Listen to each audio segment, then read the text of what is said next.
భద్రాద్రి కొత్తగూడెం జిల్లా మనుగూరులోని మహాత్మా జ్యోతి పూలే బాలికల రెసిడెన్షియల్ గురుకుల పాఠశాలలో ఫుడ్ పాయిజన్ ఘటన కలకలం రేపింది.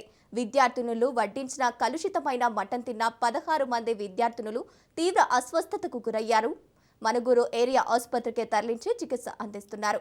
విద్యార్థినుల ఆరోగ్య పరిస్థితి నిలకడగా ఉందని వైద్యులు తెలిపారు. విద్యార్థినుల ఆరోగ్య పరిస్థితిపై ఎమ్మెల్యే పాయం వెంకటేశ్వర్లు ఆరా తీశారు.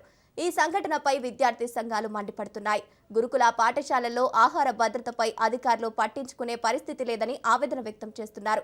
భవిష్యత్తులో ఇలాంటి ఘటనలు జరగకుండా తగిన జాగ్రత్తలు తీసుకోవాలని విద్యార్థి సంఘాలు డిమాండ్ చేస్తున్నాయి.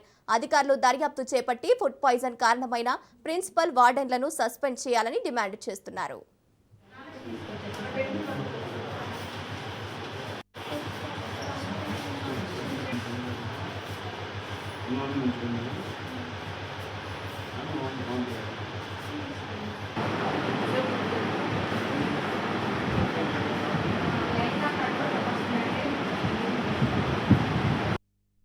భద్రాద్రి కొత్తగూడెం పీడిఎస్ జిల్లా కార్యదర్శిని. నిన్న జరిగినటువంటి ఘటన మనుగూరు సంబంధించినటువంటి బీసీ గురుకులంలో హాస్టల్ విద్యార్థి ఫుడ్ పాయిజన్ అయి ఆసుపత్రిలో చికిత్స పొందుతా ఉన్నారు. దీనికి కారకులైనటువంటి వారిపై, హెచ్ఎంపై, అట్లాగే సంబంధించినటువంటి ప్రిన్సిపల్పై కానీ అట్లాగే వార్డెన్ మీద చర్యలు తీసుకోవాలి. దాంతోపాటు ఫుడ్ పాయిజన్ అవుతూ ఉంటే అసలు గురుకుల పాఠశాలలో ఏం జరుగుతూ ఉందో అనేది కనీసం సోయలేనటువంటి పరిస్థితిలో ఈరోజు గురుకుల హాస్టల్లో ఉన్నటువంటి సంబంధిత అధికారులు ఉన్నారు. దీనికి సంబంధించిన దాంట్లో పూర్తి స్థాయిలో ఖచ్చితంగా స్పందించాలి. అధికారులు స్పందించుకోకుండా, ఈ సమస్యల్ని పరిష్కారం చేయకోకుండా అనేక సందర్భాలలో ఈ సమస్యల మొత్తాన్ని కూడా తుంగలో తొక్కే ప్రయత్నం చేస్తూ ఉన్నారు. ఇది సరైన పద్ధతి కాదని చెప్పేసి పీడిఎస్ భావిస్తూ ఉంది. దాంతోపాటు బీసీ గురుకులంలో జరుగుతున్నటువంటి ఈ అక్రమాలకి, అన్యాయాలకి, దానికి సంబంధించినటువంటి ఫుడ్ పాయిజన్లకి ఎవరు సమాధానం చెప్పాలి? ఆర్సీఓ గారు స్పందించాలి, లోకల్ ఎంఆర్ఓ స్పందించాలి, జిల్లా కలెక్టర్ గారు స్పందించాలి. వెంటనే హాస్టల్ని విజిట్ చేసి సంబంధిత బాధ్యులను వెంటనే కూడా సస్పెండ్ చేయాలని చెప్పేసి పీడిఎస్ డిమాండ్ చేస్తూ ఉంది.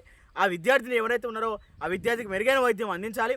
లేని పక్షంలో ఖచ్చితంగా పీడిఎస్ ఆధ్వర్యంలో ఆ గురుకులాన్ని ముట్టడిస్తాం. జిల్లా కలెక్టర్ ఆఫీస్ని కూడా ముందు ధర్నా చేసి ముట్టడించి చాలా ఆందోళన చేస్తామని చెప్పేసి పీడిఎస్ హెచ్చరిస్తూ ఉంది. మన బాలికల హాస్టల్ నుంచి ఒక 16 మంది అమ్మాయిలు బిలో 15 ఇయర్స్ అందరూ కడుపు నొప్పి, వాంతులు, విరోచనాలు పొద్దున 10:30కి నలుగురు, సాయంత్రం 6 నుంచి 7:30 మధ్యలో ఇంకొక 12 మంది మా దగ్గర అడ్మిట్ అయ్యారు. వాళ్ళకి అది అక్యూట్ గ్యాస్ట్రోఎంటరైటిస్ అంటారు. దానికి చాలా కారణాలు ఉంటాయి. అది ఇప్పుడు మనకి దేని వల్ల వచ్చిందని మనం ఎప్పుడే కన్ఫర్మ్ చేయలేము. కాకపోతే ఇప్పుడు మేము వాళ్ళకి సంబంధించిన చికిత్స అన్నీ అందిస్తున్నాము. అందరూ పేషెంట్స్ స్టేబుల్గా ఉన్నారు. టోటల్గా 16 మంది. ఒకరు డిశ్చార్జ్ అయ్యారు.